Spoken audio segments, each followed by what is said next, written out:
Welcome everyone to the Autoencoders section of the course.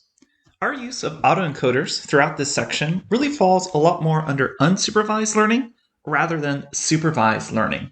Recall that previously throughout the ANN section, recurrent neural networks, and convolutional neural networks, we were dealing with historical data that we already had correct labels for.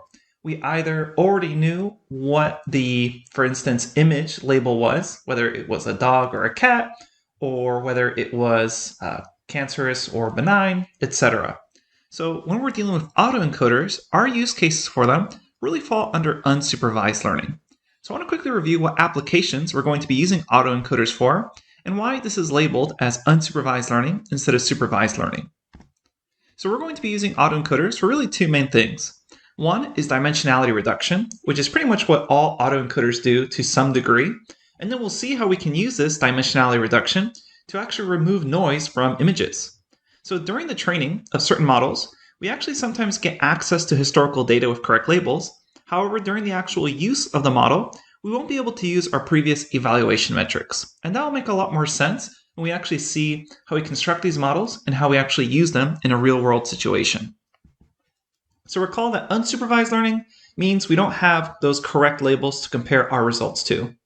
And I should mention that our use cases for these autoencoders are actually sometimes called semi-supervised. So it's not completely unsupervised, but it's definitely not completely supervised either.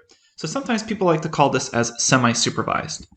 And the reason they use this semi-supervised term is because while we're actually training the autoencoder, we do take advantage of having sometimes historical labels. However, when we're actually using the autoencoder, we don't really have a situation where we can produce some sort of nice classification report or some sort of root mean squared error.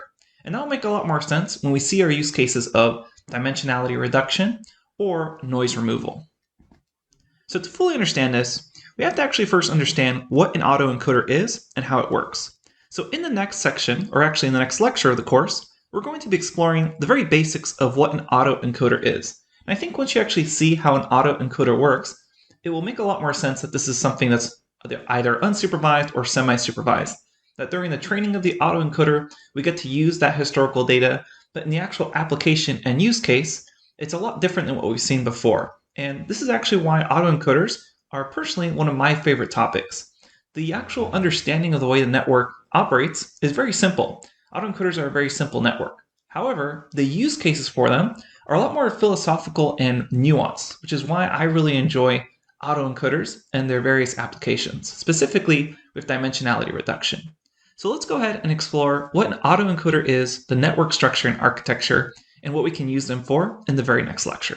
I'll see you there.